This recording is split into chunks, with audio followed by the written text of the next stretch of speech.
Meet Josh.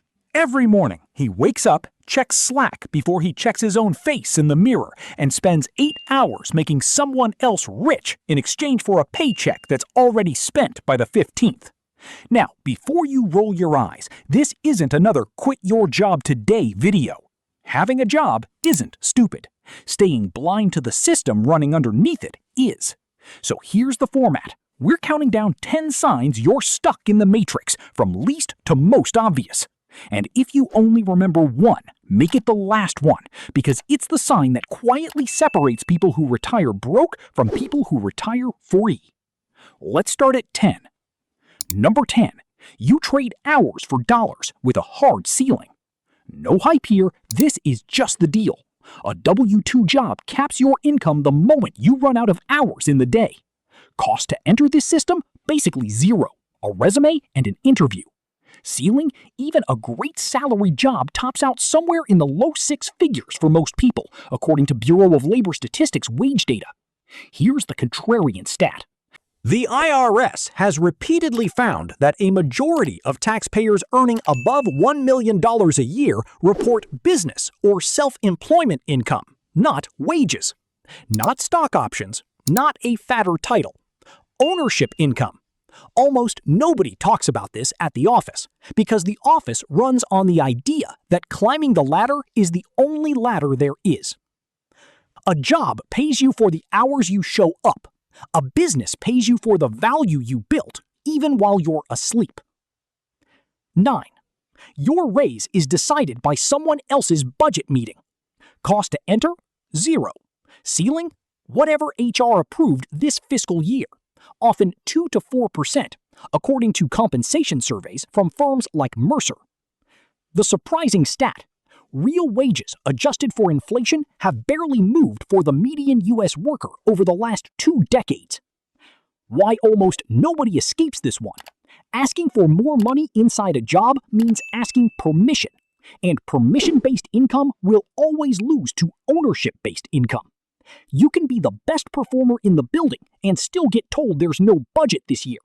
You can't negotiate your way out of a system that was never designed to make you rich, only comfortable enough to stay. Number 8. You're one bad quarter away from unemployed. $0 to enter, layoffs cost you everything.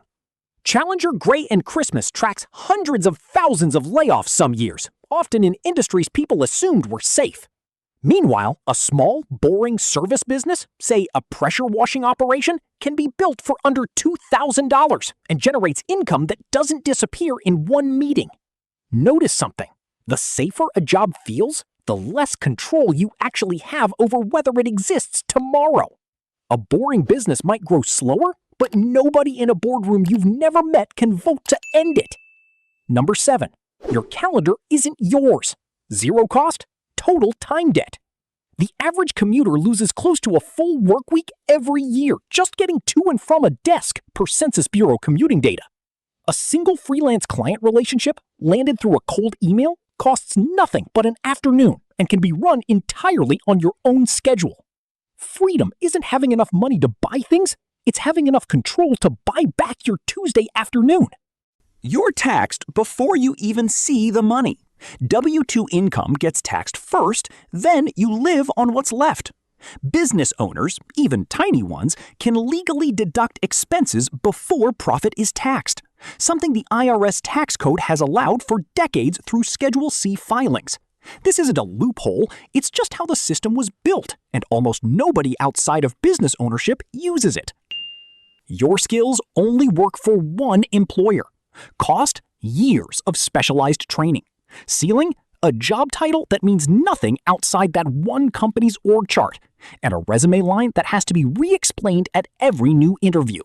Compare that to a skill like copywriting or basic video editing, learnable for under $50 in tools, sellable to literally any business on earth according to Upwork's own freelancer income reports.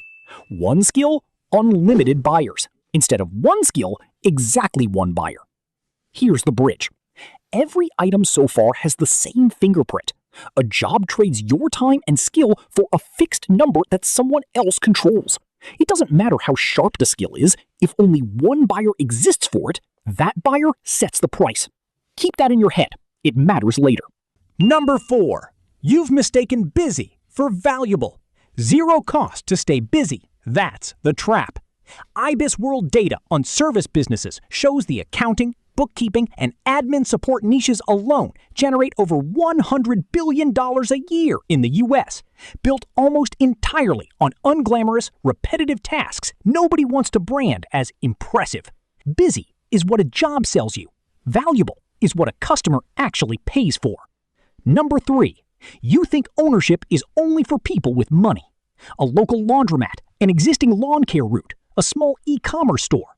These get bought and sold every day through platforms tracked by BizBuyDie and similar marketplaces, often for a few $1,000s down, with seller financing covering the rest. Ceiling isn't capped by a job title. It's capped by how many customers exist. Why nobody does this? Buying a boring existing business feels less impressive than posting founder on LinkedIn. So people chase the startup fantasy instead of the cash-flowing laundromat that's been quietly profitable for 15 years. You believe the Matrix rewards effort. It doesn't. It rewards leverage. A single freelance graphic designer trading hours for dollars might cap out around $80,000 a year. That same skill, packaged into templates sold on a marketplace like Etsy or Creative Market, has let individual sellers report incomes in the low 6 figures, according to seller case studies published by those platforms, without adding more hours. The Matrix doesn't punish laziness. It punishes anyone who forgot that time is the one thing you can't get a raise on. All right, before number 1, I need to be honest about something. For 2 years, I chased the impressive version of this. I wanted the app that goes viral, the crypto play, the thing I could announce at a dinner party. I spent real money. Honestly, probably close to $4,000 on courses and tools for ideas I never launched. Nothing to show for it. Morgan Housel has this idea in his writing about money, that wealth is often what you don't see. It's the ordinary decisions compounding quietly while everyone else is chasing something loud. I ignored that for way too long. So here's number 1, and it's not a tactic. It's the principle every single item on this list was quietly pointing at. Number 1, the Matrix runs on rented time. Freedom runs on owned systems. Think of it like a popsicle stand. You can stand there yourself all day in the sun, selling popsicles one at a time. That's the job. Or you can own the cart, hire a kid to run it, and get paid whether you're standing there or not. Same popsicles, completely different life. Every boring business we talked about, the laundromat, the bookkeeping service, the template shop, they're all just carts. The Matrix wants you standing in the sun, selling one popsicle at a time forever. The exit is owning the cart. Now let me tell you about 2 people. Same age, 26. Same starting income, $42,000 a year. Same 3 years elapsed. Person A spent those 3 years searching for the perfect idea. He read business books, joined mastermind groups, bought 2 separate online courses at around $600 each. He built half an app, abandoned it. He researched a food truck, never bought one. Total spent over 3 years, a little over $5,000. Total earned from any of it, 0. Person B did something almost embarrassingly small. Month 1, she spent $80 on a pressure washer attachment and a simple website builder. Month 2, she knocked on 20 doors in her own neighborhood and landed 4 driveway cleaning clients at $120 each. That's $480 on an $80 investment. By month 6, word of mouth had her running 12 jobs a month, clearing about $900 in monthly profit after gas and supplies. Nothing that would make a headline, but it was real and it was hers. By year 2, she'd hired a second person to cover the driveways she couldn't get to and was clearing around $3,000 a month in profit, working fewer hours than her old retail job ever demanded of her. By year 3, she owned 2 trucks, a small crew, and had turned down a buyout offer because the business was out-earning what the offer would have paid her in a lump sum. The difference between them was never talent, luck, or a business degree. Person B just started small, in public, with something boring before she felt ready. Person A was still waiting to feel ready, and waiting doesn't compound. Zoom out for a second. The Small Business Administration reports that the vast majority of U.S. businesses, well over 80%, are solo operations or tiny teams, not the massive startups you see on the news. Ownership was never reserved for a special kind of person with a special kind of idea. It was reserved for whoever was willing to start before it looked impressive. So here's the one question worth asking about any idea you're sitting on right now, and it's the same question every item on this list quietly circled back to. Not is this impressive, but is this a cart, or am I still just standing in the sun? If a sign on this list hit a little too close, drop the number in the comments. Send this to the one friend who's still waiting to feel ready. And if you want the next boring business breakdown before it hits your feed, you know what to do. Like and subscribe.